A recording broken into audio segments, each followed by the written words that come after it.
This is the Military Bottom Line Podcast, episode 67. I guess we made eye contact or whatever. And I'm a small guy, and the guy I was standing next to is pretty tall. And I saw the kangaroo coming towards me, like charging me. And I'm like, oh man, this is it.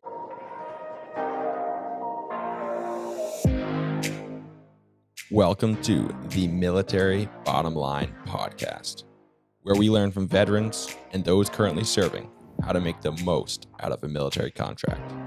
We're here to motivate, inspire, and help you leverage your service to positively impact you professionally, personally, and financially during your military career and beyond. What's going on, everybody? Thanks for tuning in to the show today. This is your host, Jason Birds. I'm stoked to have you guys joining me this morning, this afternoon, whatever time it is for you guys. I'm excited to have just wrapped up my conversation with Zech.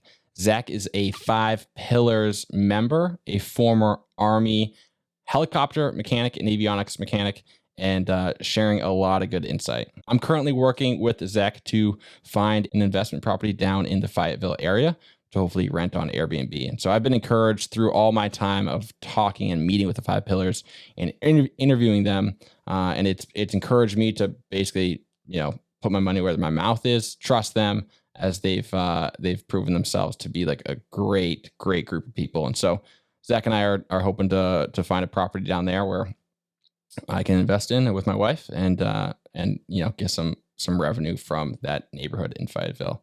So if you guys are interested in doing something similar, whether it be long-term or short-term rental, working with the 5 Pillars has been great, and I'm looking forward to picking out a property that works for us.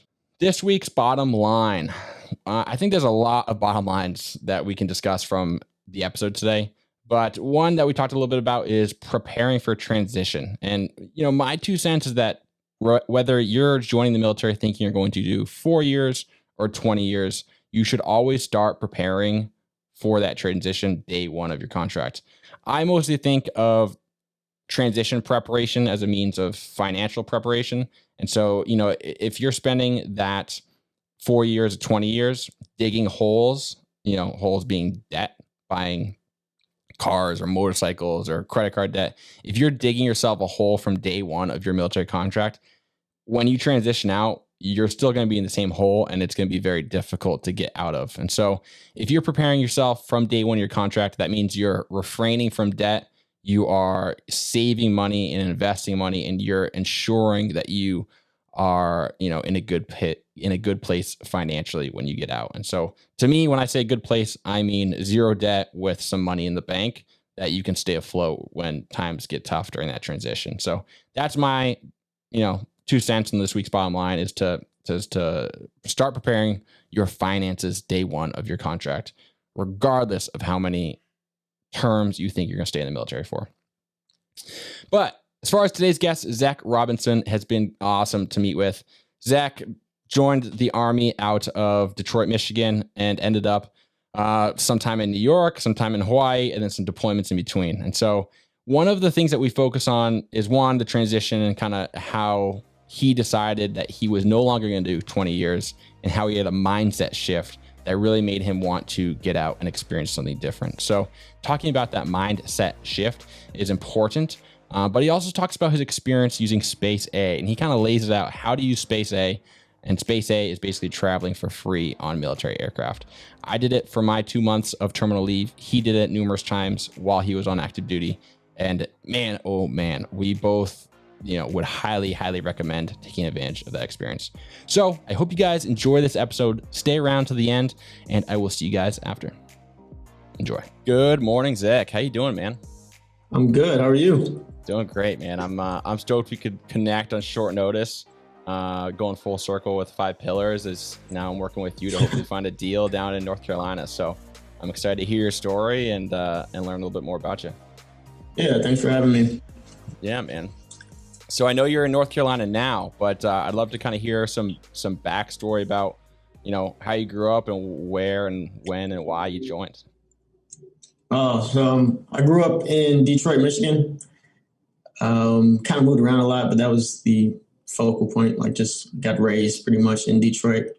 I joined the Army 2009. I was like 18, fresh out of high school. I was out like 2 weeks. And then pretty much just, I didn't want to be in like college debt. I didn't want to have a bunch of college debt. And also wanted to get into aviation. And I figured, hey, it's a nice segue into that without having to go to college or having to try to bank on getting a job somewhere. So yeah. that was the main reason why I really wanted to join the Army. Did you have a family history in the military at all, or were you the first?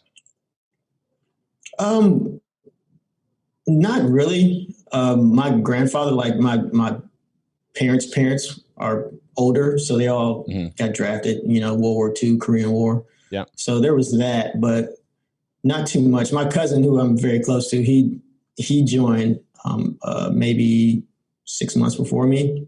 So I kind of got the idea from him, but I really wanted to join the Air Force. And my scores were good, and I was like, yeah, I'm going to join the Air Force. And so some family was like, hey, your cousin, another cousin, is an Air Force recruiter. I'm like, cool, I'll hit him up. And I called him. He said, yeah, I'm not in the Air Force. I'm in the Army. You need to join the Army. Man. And I'm like, oh, all right, cool, I'll do that. So, I mean, I got MOS and aviation anyway, so it worked out. Okay, all right. Still not quite the same, but, No, definitely not. Right on. So what'd you end up doing within aviation? Did you want to be a pilot, or what was your goal when you wanted aviation? What were you hoping to get into? Yeah, I wanted to fly, but I didn't want to fly right off the bat. So I enlisted as a 15 Juliet, which is Kiowa, those small aircraft. Yeah. Kiowa Armament, Avionics, and Electronics. They eventually did away with the Kiowa, so I ended up going with the Apache. But just ended up maintaining them. And I'm glad I did, because it made me realize, like, I did not want to do this as a job. I want to fly aircraft as a job. As a hobby, definitely. Interesting. So definitely. What about that job experience made you realize you didn't want to fly, like, as a job in the military? Just like 4 to 6 hours of traffic patterns, like practicing, literally like in the air saying boom, boom, like simulating combat, and just wasn't something I wanted to do as a job. It would have taken the enjoyment out of flying, which, I was fortunate enough to get some stick time. So It's definitely enjoyable, but it's not something I want to do for the Army. I think so many people have the common misconception that like flying in the military is always like Top Gun. And there's a whole lot of like negatives, there's a whole lot of like boring training and things that you have to do and pretending kind of stuff. So that makes sense. So then you end up doing maintenance and avionics stuff for how long did you do that for? The whole time I was in, so I was in for 11 years. 11 years. And okay. It was aviation the whole time. So nice. Was it everything you hoped it would be? Like, I mean, so you joined basically to get into aviation and avoid student loans. And so you're out now. Are you working within aviation? No. So I'm a real estate agent. Real estate investor is pretty much the primary source of income. Okay. I do plan on getting into aviation as a hobby, just like I said. I discovered that that's really what I wanted to do. Okay. So definitely within the next year or two, once I reach some more goals for me personally, I'll definitely looking forward to doing that. But it didn't segue into a civilian career. Gotcha. Yeah, working on like the private pilot's license and stuff. Yeah. Helicopter or fixed wing? Oh, fixed wing, definitely. Fixed wing. Yeah. It's too volatile. Like rotary wing is just, I can make it if I go down or if I lose something. Fixed wing, but in the rotary wing, it's sketchy, man. It's sketchy. Yeah. Right on. So 9 years, that's a pretty decent, length of a career. What did those 9 years look like for you? I mean, you bounced around a number of times, I imagine, right? Yeah. So I went to first off Fort Drum. Fort Uh, Drum, that's New York, right? yeah, it was cold. It was very cold. Colder than Detroit? So significantly colder than Detroit. Really? Interesting. Yes. Um, I mean, it was one day it was -50 and it was snowing out. Brutal. My, Brutal. my driveway was like ice. Literally, I couldn't get out. I'd have to like chisel Wow. it. Yeah, it was bad. Um, so after that was Hawaii. So I deserve that. Okay. All right. Hawaii was the highlight because it had a unique mission set. Because at the time we were like Iraq, Afghanistan, Afghanistan, just going back and forth.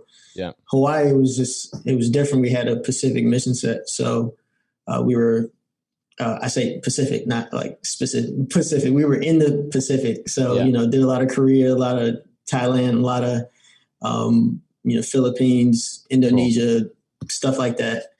So went to Australia. Non-combat deployment type stuff.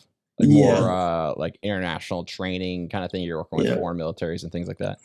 Yeah. Cool. Yeah. Cool. That was definitely it was the highlight of my career by far. That's also when I realized that I didn't want to, retire and stuff. Which is interesting because a number of people, their first duty station, they might get somewhere that sucks, and it sounds like Fort Drum, like, is it safe to say that it kind of sucked? It was rough. So like I feel like most people that have their first duty station that's pretty bad, they don't stay in. They just like, this is what the military is, and it's hard to see beyond that experience, and so they dip out after one. For you, how did you make that decision to reenlist? I saw the military career as a positive. I knew that there were other places, there were other avenues, other places I could enjoy, but I knew that Fort Drum wasn't it. And I'm like, no, I'm going to do this for 20 years. I'm going to, set some goals, reach those goals, and keep going, and all of that. And it was pretty simple. I was like, oh, Hawaii, cool, I'll take it. Yeah. Okay. So then throughout your first 4 years, you had the intention of doing 20. Yeah. And then probably my first 6 or 7. Okay. All right. And then you got to Hawaii, and Hawaii sounds dope. I've been there. I know it's awesome, and so you're going on some like cool and unique deployments. Were you more mobile and more active in like operations in Hawaii than you were in New York? Yeah, definitely. I think I just went on one 12-month Afghanistan rotation, then NTC, JRTC, stuff like that in New York. But in Hawaii, it was just fast paced, Was that a good thing or a bad thing? I was good. I could see how it could be bad, but for me at the time, it was great. Awesome. Yeah. I only asked that because like, if during that time you made the realization that you didn't want to do it as a career, like was there something about it that was negative, or the ops tempo was too much, or like, man, I can't do this for another 10 plus years kind of thing, or it wasn't sustainable, that's for sure, but it was a mindset shift. It had very little to do with my current environment and everything to do with mindset. Interesting.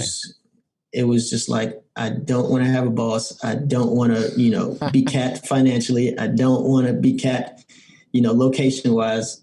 Someone telling me where I have to be, where I'm, all the freedom aspects, the time aspects. That's what shifted. And it's crazy that it happened in a place that I enjoyed so much. Yeah.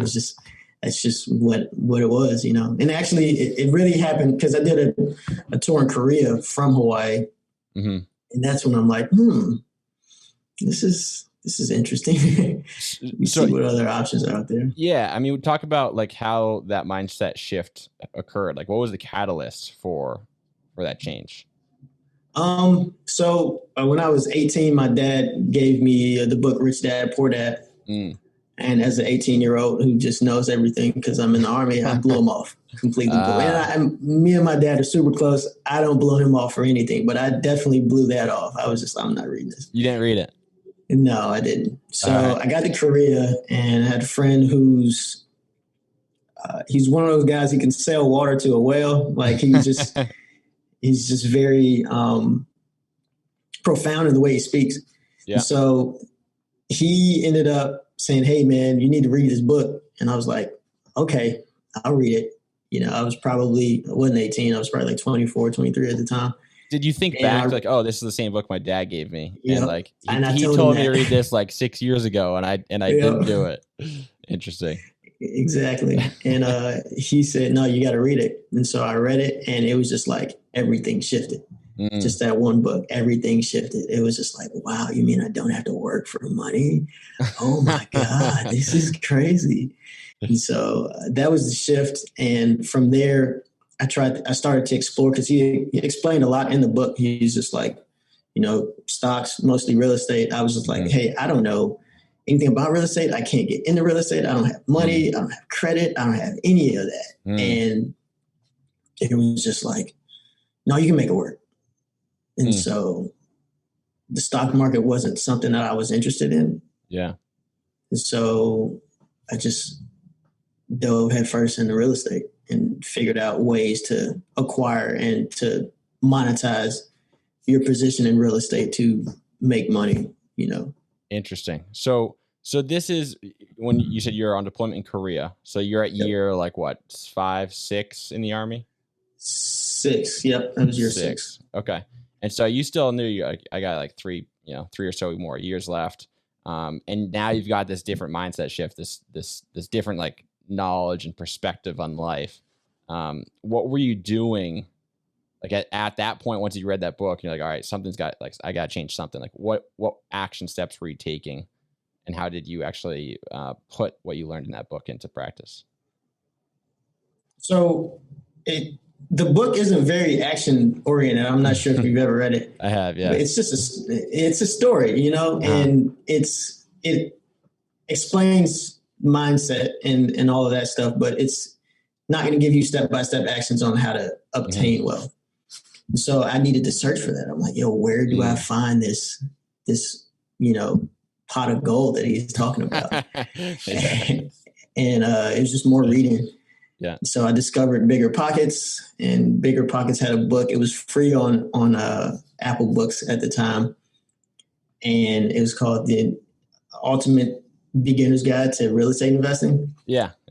And I read it, and I'm like, oh, this is good. This is really good. And I only took away one, because I knew I didn't want to purchase myself. I didn't really want to be a landlord at the time. I knew that was like a long-term goal, but it's not something that I wanted at the time. So what caught my eye was wholesaling.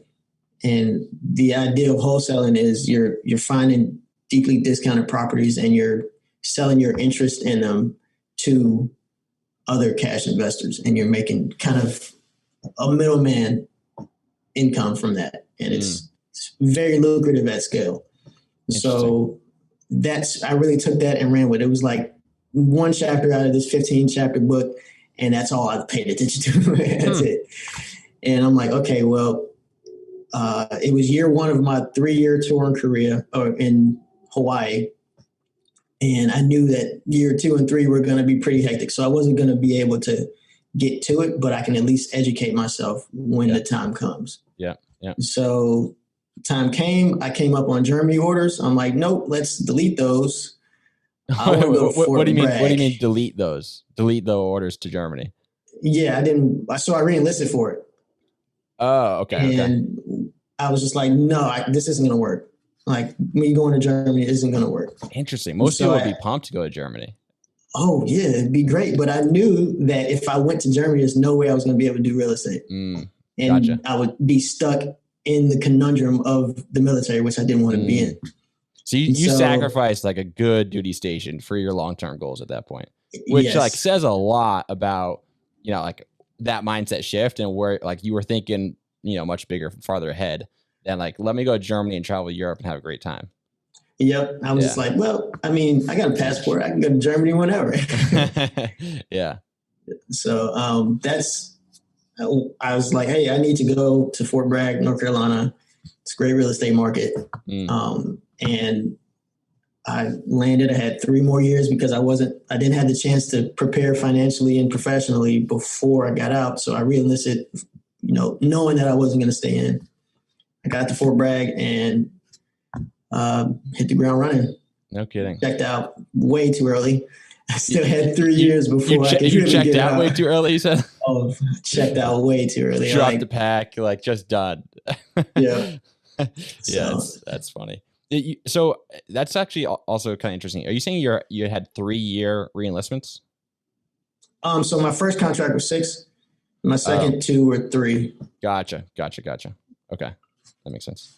Yeah. So then you ended up in Fort Bragg. You're like, okay, like I know my job. I can do it with my eyes closed. I'm basically gonna go on autopilot for my military, my army job, and I'm gonna spend all the other time studying and like wholesaling real estate. That was your thought process at the time? Yeah, that was it. And it wasn't easy because one thing about each branch of the Army and each branch of the military can argue amongst each other about who works the hardest and what job's the hardest. But when it comes to hours, actual work hours, aviation is top of the food chain there. Dude, it's so funny because like air wingers get a lot of flack for being like pogues and stuff. But dude, flight line guys like working avionics and maintenance on aircraft, like work, I mean, like 16-hour days, like is pretty normal, which is just crazy. Like I'm pretty pumped I was not in that field because I would have been pretty depressed if that were the case. It was crazy, and I was a technical inspector, so I had to be there like for everything. I had to see every step of the way. It was no like playing on my phone, looking through real estate deals while this, $40 million helicopter is going to be incorrectly maintained. Like, no, it wasn't going to happen. Yeah. So. Wow. So you're working long days. You're not really able to do research and work on, your side hustle at work. So you have limited time outside of work where you're trying to make this happen. And you have like some kids and stuff like at the time, right? Yeah. So I have 4 kids and it's just me. Man. And so I have to nurture them. I have to make sure that they have, one-on-one time, make sure they're nurtured as a group. Yeah. And on top of working 16-hour days, on top of, paying for childcare. Anytime we went to the field, I had to pay more money for childcare. Wow. Because it has to be overnight? Yeah. Man, dude, that's tough. Yeah. It was not easy. Now you see why I wanted to get out. Wow. Yeah. Wow. But it was challenging. But I ended up making a way. It took a lot longer than it should have, but ended up making some leeway. So yeah, I mean, talk about that because like as much as like it's hard to do the long days and like, having to work with the childcare stuff while you're in the field, like there is still within that the military career, there's still like that sense of security, even though it's like pretty miserable and kind of like hard work at times.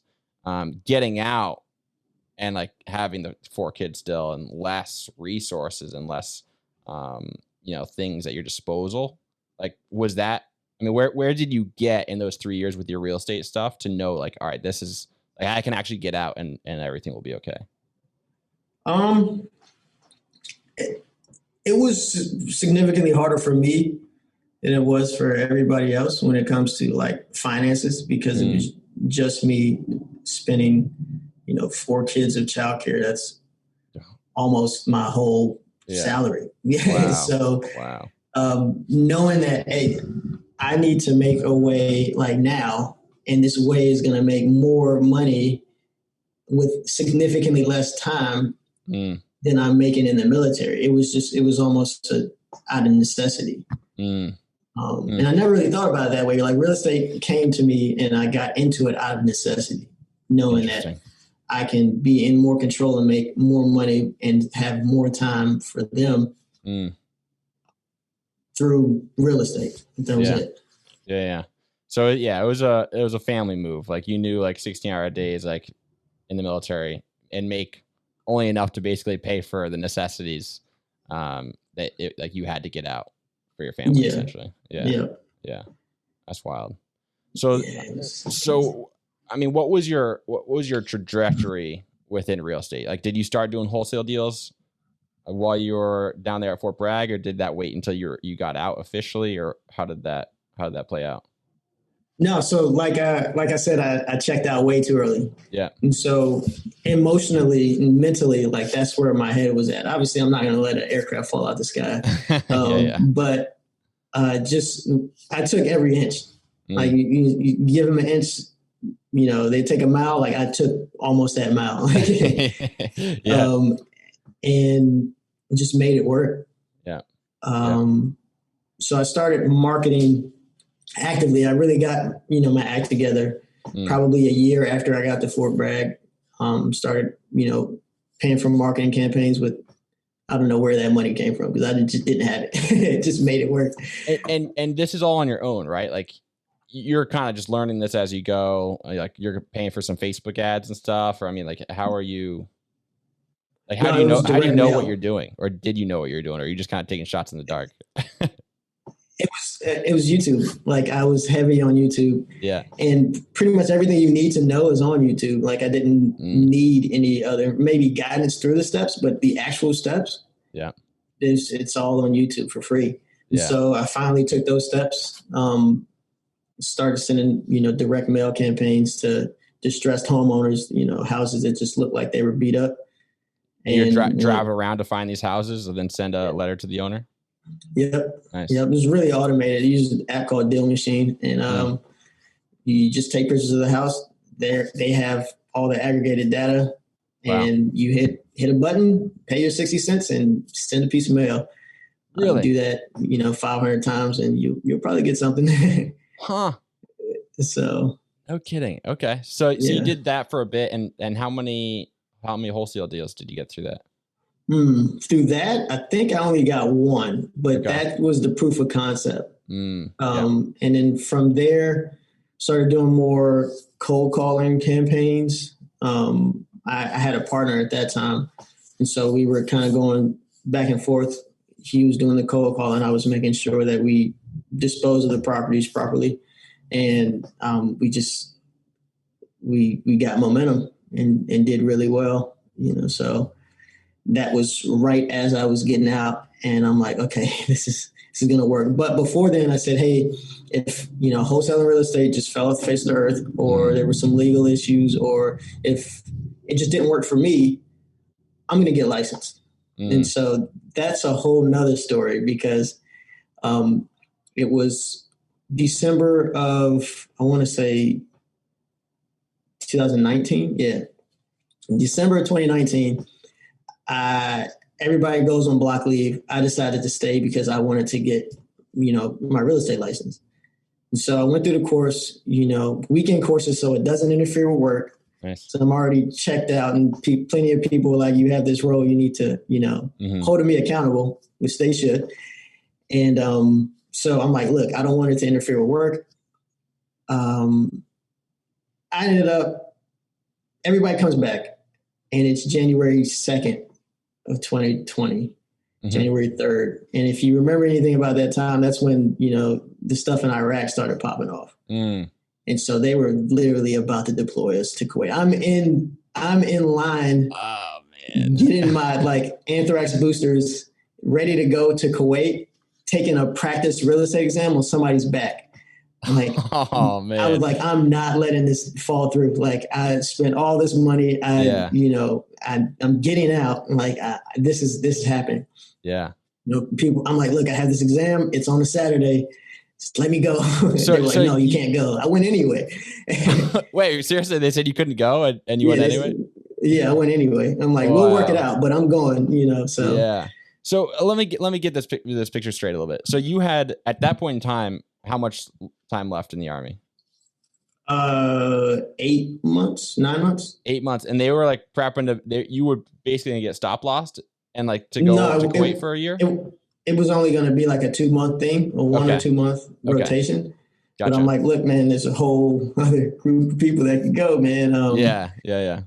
Better off, but I fought it. I fought it pretty hard, and I won. So right on. So everybody else went, but you. Not everybody else. Actually, they scaled back on who was actually going. And so only a few people went, but everybody was preparing to go. Gotcha. And I'm like, look, man, I'll support you all you want, but got stuff to do. So Yeah, it's kind of those things where it's like I've done my time. Let me like try to do like a smooth transition out of here, Mhm. rather than like getting back and having to like figure all this out again. Let alone like Yeah, be ready for that real estate exam and not be able to take yeah, it. You know.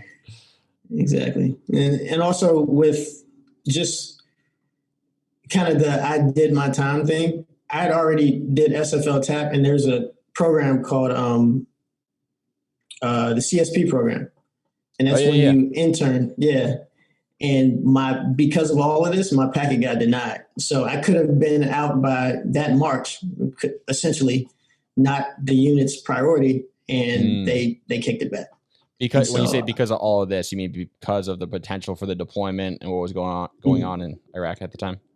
yep. And then Wow. COVID happened, Mm. and so they were like, "No, you're Man. definitely not." I'm like, yeah, Man. yeah. Yeah. That's brutal. And like I've had some guys on here that talked about the CSP and how great it is. And Mhm. like it's kind of one of those things like if you know how great it is and you really want it that bad, you got a plan for it, and then you get denied. Like that's gotta be like a swift kick in the nuts, you know? Yeah, yeah. I had everything, and being with Five Pillars, Hmm. I'd already been with them for months, Mm. and they already had the paperwork. They already have done this, a million times with the Yeah. SFL type office, and it just no, my unit did not sign off on it. So Man. Man. Do you feel like the alternative, like did they actually like get did they get much out of you for those 6 months where you would have been oh gone? no, So it's just oh complete waste. Like they didn't yeah, win, you didn't win, nobody won.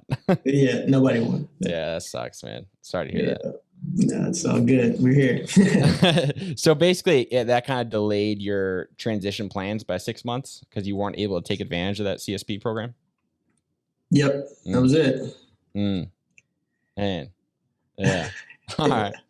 right. Before, like, I didn't intentionally get into that part before hearing more about your military career, but that mindset part kind of took us down that hole. So before we kind of start from the time of actually getting out and what you've been working on now, I'd love to kind of like hear about your time on active duty a little bit. So you did a total of how many deployments? One combat, and then I did two non-combat. Okay, Yeah, we went to Australia, and then we went to Indonesia.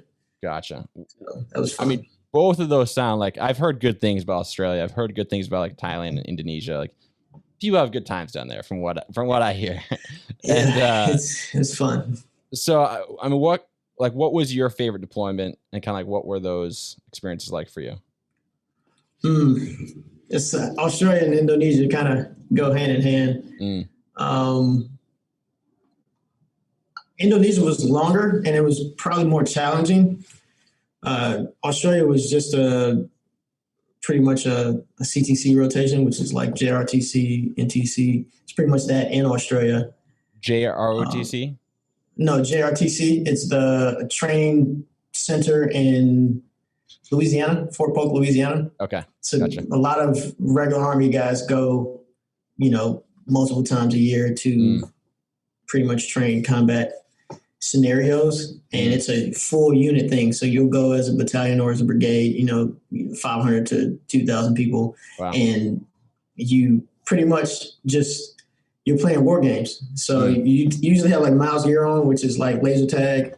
Yeah. Sometimes, or you can. It's just a simulated exercise. Yeah. That's all it is.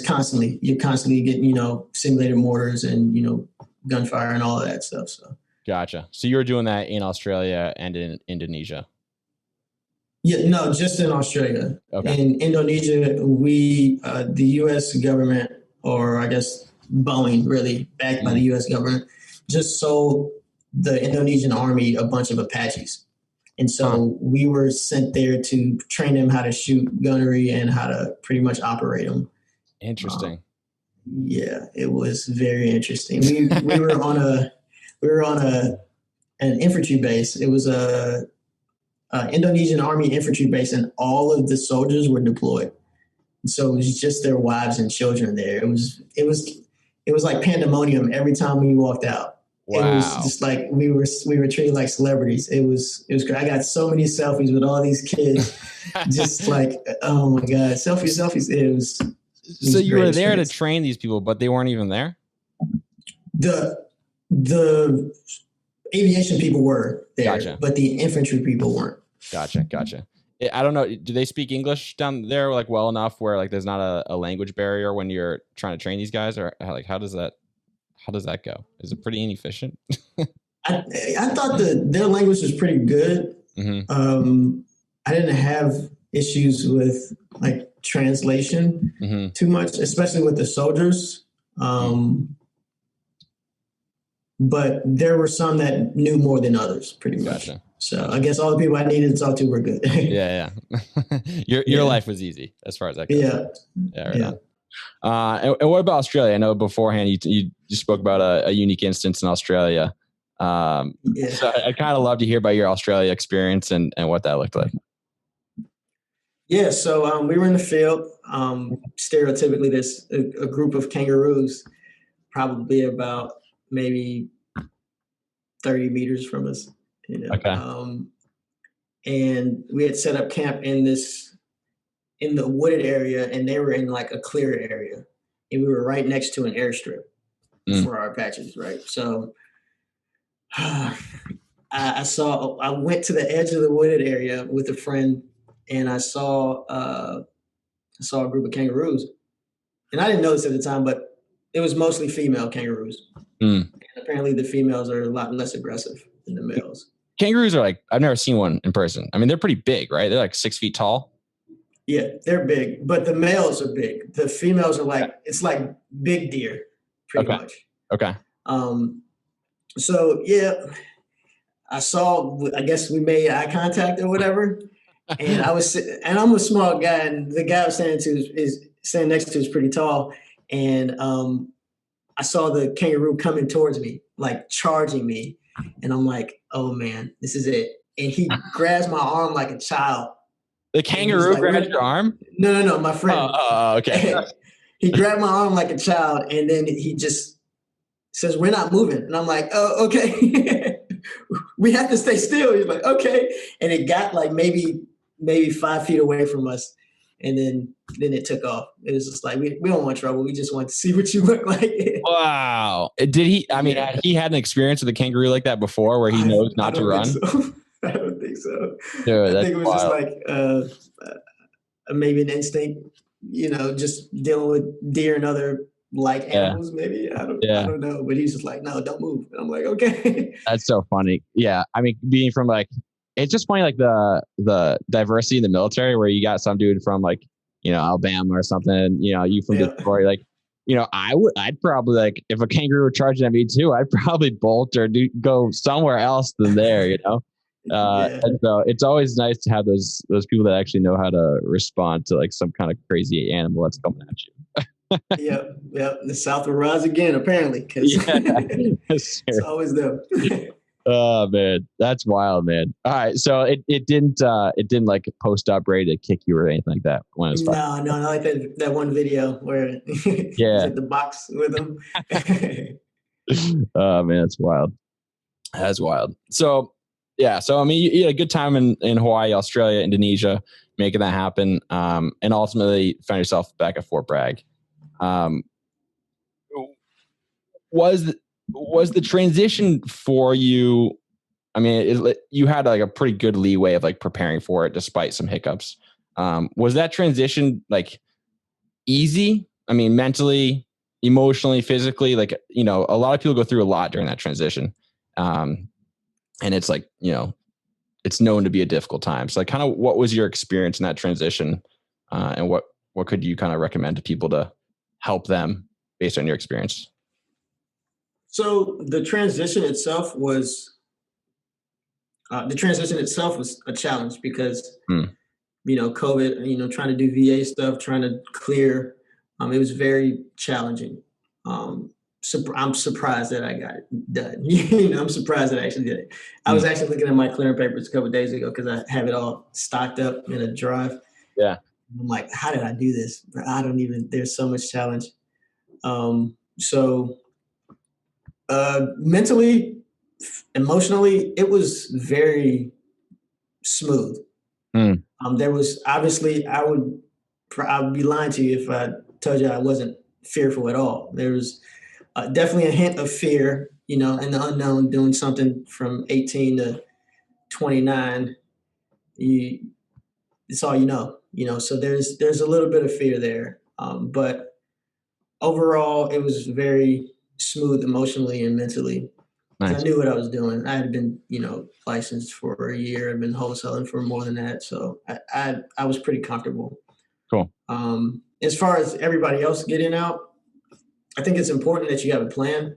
And if that plan involves self-employment, get a head start because you're self-employed. You don't have to worry about an employment letter or waiting on you getting out. Mm-hmm. If it does involve you getting another job, just make sure that you lined up, you time it right, make sure that you're qualified, make sure that you're doing everything you can in all the downtime that you're given, that you're supposed to be given in that transition time.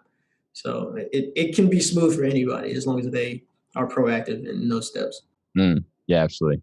Yeah. I mean, I always encourage people, like, I think transition should start day one of joining active duty, like regardless of whether or not you think you're going to do 20 years or 4 years, like you never know. I mean, you thought you were going to do 20 years, and so like when I say prepare for the transition from day one, I mostly mean like financially, because you can like either dig yourself a hole from day one, or you can like start building yourself up and preparing yourself from day one. But yeah, I mean, just like preparing your mindset, preparing your financially as soon as possible is like the best way to make it as seamless as possible, Yeah, I agree. I probably should have talked to you 12 years ago. How about that? Yeah. Yeah. So yeah, I mean, that's awesome that it was pretty smooth for you. I mean, I know that we all know that it's not that case for everybody. So, it's always cool to hear, success stories of the transition. Yeah, I'm pleased with it as well. Yeah. Like it could have went multiple ways. So yeah, and I think, I mean, based on your story, I think it's like, speaks to the work that you put in beforehand. Like you didn't save all the work of transitioning to the 2 months prior to leaving. Like you were working on it like years prior to leaving. Like you knew this was the plan. You knew what you're going to do, and you started working on it ahead of time. Which like having that crossover, like we said, is like significant. Yeah, it's hard to do in some places. It depends on your command. It depends on your MOS. And there's a lot that goes into it, but take as much as you can. Oh, dude, 100%. So throughout your military time, did you have a specific program or, something that you really enjoyed taking advantage of? I mean, some people really take advantage of tuition assistance or, CSP or like the cool programs, and they're seeking education, on the government's dime kind of thing. But different people have their focus and what they want to like take advantage of. And so, for you, did you have any program that you leveraged and enjoyed while you were in? Yeah, so I used the Space A program offered by the Air Force, Navy, and Marines. It is amazing. I mean, in the grand scheme of things, I flew from Hawaii to Maryland, picked up my kids, flew back to Hawaii from Maryland, all Space A for free. Wild. So like, what is Space A, first of all? So Space A stands for available. So it's a space available on current military missions. And so if the Air Force is flying a 155 howitzer to Germany, when they get there, they drop off. Now they have an empty C-17. I'm not even sure if they fit in C-17s, but anyway, they have an empty C-17, and then they offer those seats. There's 53 seats available. They offer to fly back to their home base or to another mission set. Yeah. And so it's free. Only thing you pay for is meals. I think if you want, they're like sandwich. They're like $13 some box or something chow like that. Or something like that. Yeah, that's it. So you have different priorities. Not really sure. Category 3 is active duty on leave. So category 2 would be category 1 is emergency leave. I think category 2 is environmental morale leave, if I'm not mistaken. Yeah. But in the Army, I never heard of that. I saw a Navy unit do it, and I'm like, that's amazing. That's cool. Huh. But I didn't even know it was a thing. I just thought it was, just something on the list. Yeah. So as you go through the categories, that's how you get priority. And so I was able to create a system because I was in Hawaii. I was able to create a system to successfully get chosen for these flights. And the main thing was you can't sign up until you're on leave. And you sign up by email. They have a list of things that they need from you, and somebody's monitoring that inbox at all times. So you send the email to the terminal. Where do you find these emails? How do you know how to get in touch with these terminals and these people that are responsible for these Space A flights? It's all on Facebook. So each terminal, be it CONUS or OCONUS, has a Facebook page, and that's where they post their 72-hour flight schedule. Always subject to change. Keep that in mind. But everything's done through Facebook. So you send an email based on the information that you find on Facebook. So you send the email pretty much like your name, your rank, how many dependents you're bringing, and where you want to go. And so your date and time of sign up plus your category is how you're prioritized.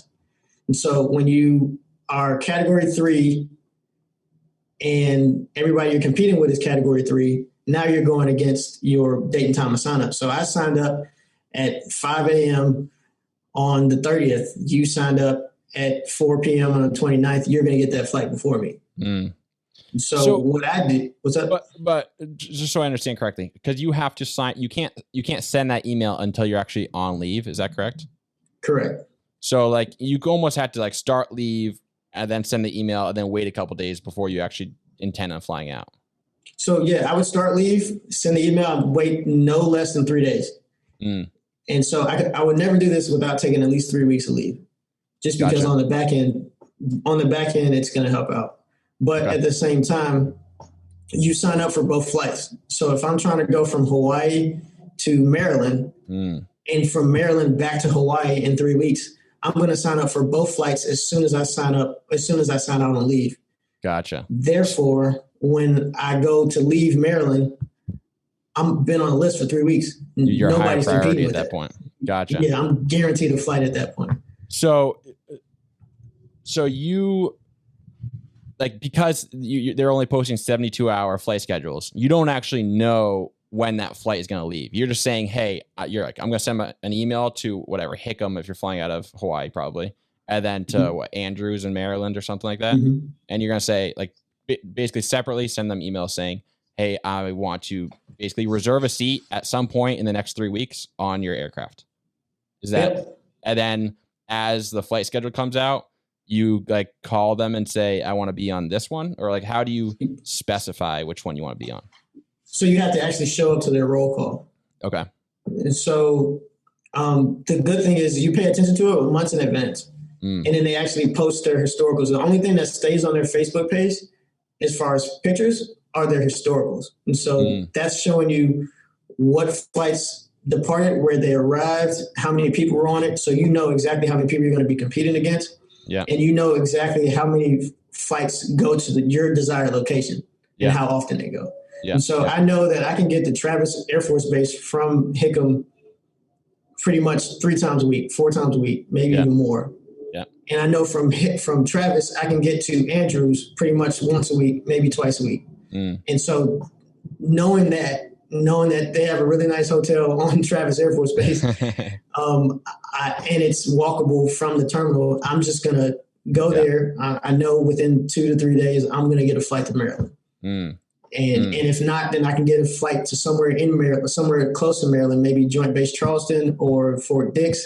It's kind of a drive, but, make it work, but still you're saving thousands of dollars on flights. So would you always use the 3 weeks, or it's if you sent your emails out and you have a 3 week window, basically you take that 3 week window in case you have trouble getting back? that you still have time, you're not like UA on the return. Do you like, would you ever actually use all 3 of those weeks, or what was your like, Not on purpose. Okay. Yeah, not on purpose. Yeah. Not on purpose. There's been some times when I like missed flight or I didn't make it. And so I'm like, oh, well, now I got to go tomorrow and I got to report the next day. So I didn't mean to do all of that, you know? So it got close sometimes. Yeah, sometimes, but it was completely preventable. Just being more ahead of the game as far as the schedule. Yeah. But it's always a risk. Like it's never, you know, without risk, but it's definitely a good program. So I did it. I had like 60 days of terminal leave, and I drove up from Pendleton to Travis. I took a plane from Travis to Hickam. Like was able to hang out in the cockpit during landing and takeoff and stuff. Like it's just, you know, you're laying on the bench seats. Like it's super casual. They don't really care what's going on. Like they have like, you know, they make you still go through like their version of TSA, but like they're kind of like, like the shaving cream's like, you know, 10 ounces instead of 6 ounces. You're okay, kind of thing. And then bounced back to Travis where I got stranded for 4 days, and then McGuire, and then McGuire, and then Ramstein. So like I like made it up as I went. I had no idea what I was doing. You know, I didn't really prepare for that and like do tons of homework. So it's like cool. I mean, you did it numerous times where you were able to like kind of create a system and like you knew, you know, what kind of time you needed to budget for each stop and like how to make these trips happen. Yeah, actually, when I took the kids to Hawaii from Maryland, that was an adventure because I'm just like super positive about it. I'm like, hey, I'm not trying to have any concrete times. I know how stressful that could be. Yeah. So I'm gonna grab them. We went to the terminal in Andrews. We flew to Travis, and we got stuck in Travis for like 3 days. And like I said, their hotels are really nice. So we were in like this 3-bedroom hotel. And the commissary is like maybe 1.5 miles away. So I'm like lining, they're significantly younger than they are now. So they're lining them up, walking to the commissary, getting some food, ordering domino. It was just an adventure. Yeah. And then finally I got a flight to JBLM in Washington. And there was a flight 30 minutes after that one to Hawaii, and I hopped on it. Nice. And then close connection. The way, yeah. On the way back, we flew from Hickam to Travis, and then Travis to Fort Dix, McGuire in Jersey. And that was it. We had to drive down. But yeah, it was an adventure. You just gotta take it easy. Don't be too hard on the schedule because it doesn't care about you. Yeah, it doesn't care about you. Well said. And I think that's like when you say it's an adventure, I don't know. For me, like when I was using it on terminal, it wasn't like about the, you know, where I was going necessarily. Like I had these places where I wanted to go, but like half the fun was trying to figure out the system. And like when they gave me the boarding pass to go to Hawaii and it said $0, like I don't even know why they gave me the boarding pass, but I was like, wait, $0 and I get to like fly to Hawaii. And you know, they put the pedal to the metal when it's like they're not thinking about how much fuel they're burning. It took like 3 hours to get to Hawaii instead of like the 5 or 6 that typically takes. So it's just like a surreal experience, and like to cap off, you know, active duty time frame with like a free trip around the world. Like, oh, dude, it was sick. Even when you get stranded for 4 days and you got to like stay on base hotels and stuff, but you know that all the amenities are right there, like within walking distance. And you know, it's not like getting stranded on a commercial, you know, flight, like in New York City where you got to spend $600 for a hotel room or some crap like that, you know? So yeah, that's awesome, man. So you did like, how many trips overall did you do? Oh man, I don't know. About a dozen, I guess. A dozen? That's awesome. I only did one with the kids, but the rest were just going to see them. And I mean, it was some with the Navy, which is probably the most laid back. So I was in the C-130 and everybody just, that was a rough flight. The C-130 from Hawaii to Travis was. Dude, brutal. I heard like, I had a buddy that did it on a C-130. It took him like 8 hours or something. Yeah, it was 8 hours over the ocean. Yeah, and a C-130 where the only toilet's like behind a curtain in the back. Yeah. Yeah, that one's not quite the same. No, but it was a cool crew. And actually, it was the same crew I took to Maryland as well. So I actually got the pre-flight with them. Like they were super laid back. But I did one with the Marines, so I ended up in the Marine base in Hawaii. Okay, so it was the only one like that was available. It was just I did a bunch. I did as much as I could. Yeah. Have you ever like roughly calculated what you think the value in those free flights that you got were? I only calculated with the kids because it was a lot. So that trip I probably saved at the time probably about $6,000. Yeah, that's crazy. Just round trip. It was crazy. Which is like well worth like I don't even want to call it suffering, but like the stress, I guess, that's involved in the process or that can be involved in the process. $6,000 to like figure out the system and be, a fair share of stress, especially when you're with the kids. But it's all part of the process, Yeah, they and then I only paid for maybe 3 or 4 days of hotels, and they were super cheap. I'm not cheap. I'm not sure what they are now, but they were like $70 a night for a 3-bedroom suite. That's wild. I just stayed at Naval Air Station, Virginia Beach, Norfolk, and then passed up through McGuire, and like nice, good hotel rooms, like kitchen, living room for like less than $100 a night. It was like I think it was $93 or something like that. It's crazy. And so it's just like it's something I'll miss for sure is having the access to that. So yeah, it was good. Use it while you can, But awesome, man. Yeah, now that you're out, do you miss the availability of the Space A? Does that hang on you at all? A little bit. It's less about the money now, and it's more about the opportunity, like you said, chilling in the cockpit. My kids got to roam around the cockpit of a fueler, and then I went to sleep, and I woke up, and they were in the back checking out like an aero refuel, like watching it happen. Yeah. Yeah, that's also true. Like they'll refuel in air while like there are packs on board, like you and your family. So like you can watch them do some operational things, which is pretty wild. Cool experience for the kids for sure. Definitely. Yeah, that's awesome, man. I love to, I kind of set up the closing questions to give people an idea on some things and like a little bit more personal. And so since you've already transitioned out of the military, based on your experience, would you recommend somebody else join the military out of high school or out of college? So, yes, I would. But at the end of the day, it's a solid foundation, and that's what it was for me. Yeah. If you go at it thinking that you're going to do it for 20 years, like you said, prepare for that transition as soon as you get there. I just think that it's a great foundation, and I think that people should keep their options open when it comes to career opportunities on the outside as well. Yeah. But for some people, it works. For a lot of people, military service long-term really works. And I think that if it does work, then you need to go full force and, put your best foot forward. Yeah. Yeah. I like that. Totally agree. For you, I know we kind of touched on this, but like, what was the specific moment where you knew it was the right time to get out? Well, I knew when I was going to get out was in Korea. And it wasn't Korea. It wasn't the mission set. It was just my mindset shifting. Yeah.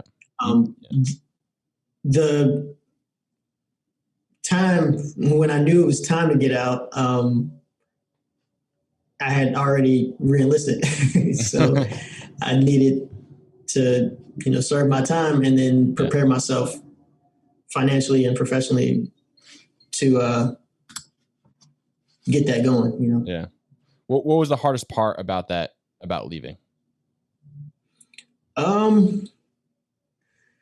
miss the camaraderie, but at the same time, being with 5 pillars, it's a lot of military people. Yeah. So I get that same vibe. Yeah. And other than that, there's a lot available for me on the outside as opposed to on the inside.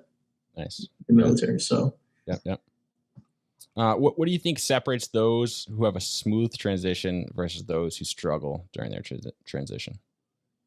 Just a plan. One mindset has a lot to do with it. So if you have this mindset where you're tired of Sergeant such and such telling you what to do, just realize you're going to get out and deal with that same thing. Yeah. They might not be as harsh. They might not be as in your business, but there's still people that have grips on you. Yeah. And so understand that it's a mindset. If you don't like being in the military, just figure out why. And then if you really want to get out, make sure that you have that plan. Totally agree.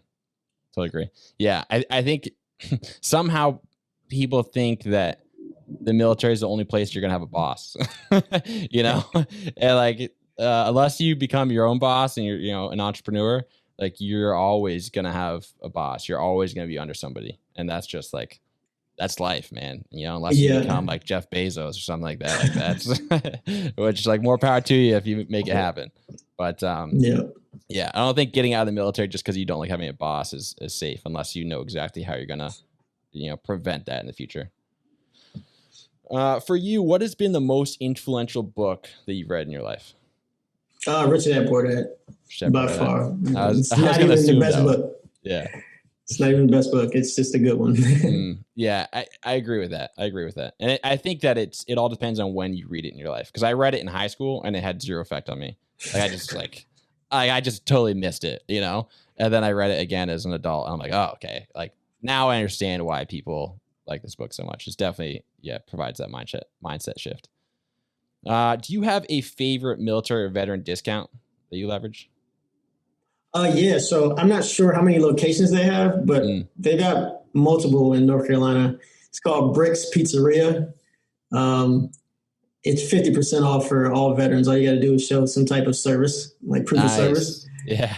And I get brick oven pizza for like $3. Those are like the individual, like personal pizzas? No, they're not. They're like large pizzas. Oh, wow. Nice. Yeah, I remember there's a spot in Carlsbad in California. It was Pieology. And like, there's like individual serving size pizzas and you show an ID and like 50% off. It's like, dude, like this is a good solid pizza for like $4, You're not going to beat that anywhere else. No. Yeah. Awesome. I like it. Cool, man. Well, I really appreciate you coming on, sharing your story. And, I'm excited to work with you as, we're working to find a property and do like that whole Airbnb and hopefully a bird B&B if it's possible down in Fayetteville with you guys. And so I'm looking forward to continuing the relationship. But for those that want to connect with you and hear more about your story or maybe, get help finding a house down in North Carolina or transitioning out, where can people find more about you? So I'm really bad at social media, but I'm on Facebook and Instagram. Instagram would be Real Estate Nerd ZZ. And you just send me a message. I'll respond. Cool. And what about just your name on Facebook? Yeah. Cool. I'll make sure they're linked below. Okay. Awesome, man. Well, Zach, I really appreciate the time and thanks for connecting and sharing your story. Thank you. Thanks for having me, man. I appreciate it. Absolutely. What's going on, everybody? Thanks for tuning into that episode with Zach. Really hope you enjoyed that episode. I really hope his story inspired you and kind of like made you pay attention to your mindset and whether or not you want to stay in, get out. Both are great options, but make sure you're paying attention to where you are at internally and knowing what's best for you. This episode made me think of like, I should really make a video on Space A, on how to use Space A, because he did a great job explaining it, and I'll further explain it on YouTube at some point. So make sure you're subscribed to the YouTube channel, whether you're interested in getting more information about space available travel, or if you're interested about VA benefits or how to make the most of your contract while you're in. Don't miss out on the Military Bottom Line YouTube channel. With that being said, that's it for me, and I will see you guys next week. Peace.